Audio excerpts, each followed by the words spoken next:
यद करोसि यज स्नासि यज जुहोषि ददासि यत यत पश्यसि कौन्तेय तद कुरुस्व मदर्पणम। भगवान ने कहा 9वें अध्याय में, यद करोसि, आप जो कुछ भी करते हो, जो कुछ भी खाते हो, जो कुछ भी धन कमाते हो, जो कुछ भी तपस्या करते हो, दान करते हो, तद कुरुस्व मदर्पणम, मुझे अर्पित करते हुए करो। इस प्रकार आप कर्मों के बंधन से, शुभ और अशुभ कर्मों के बंधन से मुक्त हो पाओगे। यानी मुझे केंद्र बिंदु बनाओ। हम भोजन करते हैं, खाना तो हर व्यक्ति खाएगा क्योंकि भूखा कोई रह नहीं सकता है। तो खाना है तो फिर क्या करो, पहले ठाकुर जी को भोग लगाओ, बाजार से खूब सब्जियां ले आओ, राइस दाल जो भी है, आप जो भी बनाते हो घर में, जो भी घर में आप भोजन बनाते हो उसे सबसे पहले ठाकुर जी को अर्पित करो, भगवान को अर्पित करो। उसके पश्चात उसको प्रसाद के रूप में ग्रहण करो। दाल को भोग लगाओ, चावल को भोग लगाओ, जल को भोग लगाइए, जो भी है, फिर अंत में उसको प्रसाद के रूप में ग्रहण करना चाहिए।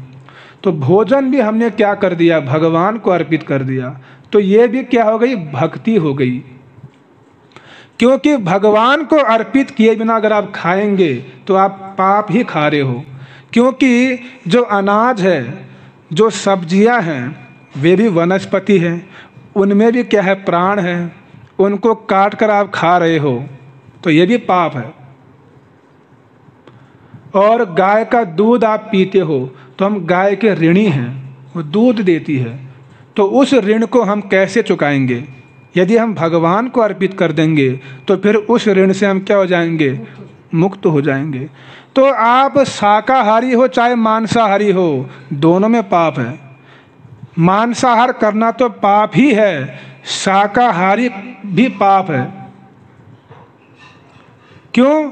क्योंकि भगवान ने जो हमको खाने के लिए कहा है, हमको वही खाना चाहिए। शाकाहारी बनना कोई महत्वपूर्ण नहीं है। कबूतर भी शाकाहारी है, गौ माता भी शाकाहारी है। तो शाकाहारी होना कोई बड़ी बात नहीं है। भगवान को अर्पित करके खाना प्रसाद के रूप में, ये महत्वपूर्ण है। लेकिन भगवान को क्या अर्पित करें, भगवान ने ही हमको बताया कि तुमको क्या अर्पित करना है, क्या नहीं करना है, क्या खाना है, क्या नहीं खाना है। ये विचार भगवान ने शास्त्रों में दिया। ये नहीं कि हम कुछ भी खा गए अनाप शनाप, ऐसा नहीं।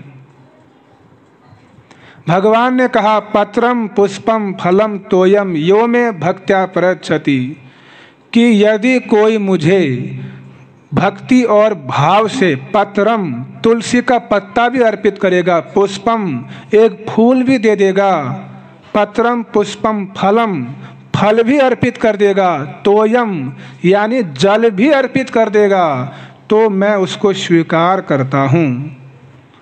इतना ही करना है बस। भगवान इसी में प्रसन्न है। ये कोई कठिन नहीं है। भगवान की भक्ति करना कोई कठिन नहीं है। आप केवल भगवान को तुलसी अर्पित कर दो, एक पत्ता, ये तो कोई भी कर सकता है। जल ही अर्पित कर दो, फल ही अर्पित कर दो। विदुर के घर भगवान गए, केले के छिलके खा दिए। भावग्राही जनार्दन, भगवान भावग्राही हैं, भगवान प्रेम के भूखे हैं। दुर्योधन ने 56 व्यंजन भगवान के लिए परोस के रखे थे, लेकिन दुर्योधन के उन व्यंजनों के भगवान ने देखा भी नहीं। क्यों?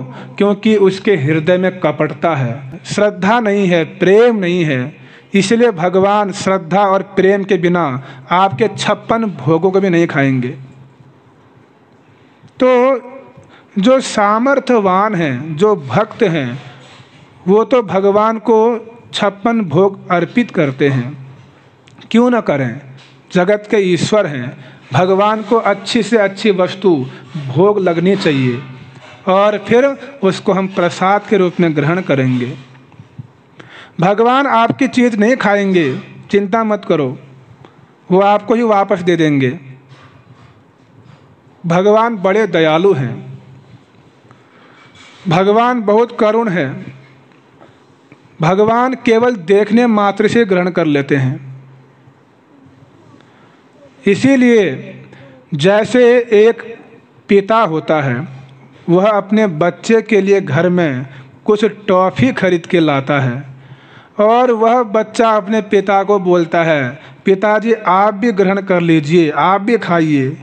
तो पिताजी को बड़ा अच्छा लगता है कि बेटे ने मुझसे पूछा, बड़ा सदाचारी है, बहुत शिष्टाचार है, बड़ी खुशी होगी। लेकिन पिता टॉफ़ी को नहीं खाएगा, क्या बोलेगा, बेटा तुम ही खाओ, यही तो बोलेगा।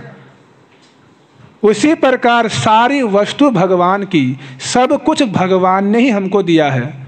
वो हमारे पिता हैं, लेकिन हम उनके पुत्र हैं, तो हमारा कर्तव्य है उनको भी पूछना, कर्तव्य कि आप ग्रहण कीजिए पहले। तो भगवान बड़े प्रसन्न होते हैं और भगवान कहते हैं नहीं, तुम ही ग्रहण करो, तुम ही खाओ, मैं इसी में संतुष्ट हूँ। तो ये भगवान की बड़ी करुणा है। तो हमको ऐसे भगवान को भोग लगाकर ग्रहण करना चाहिए।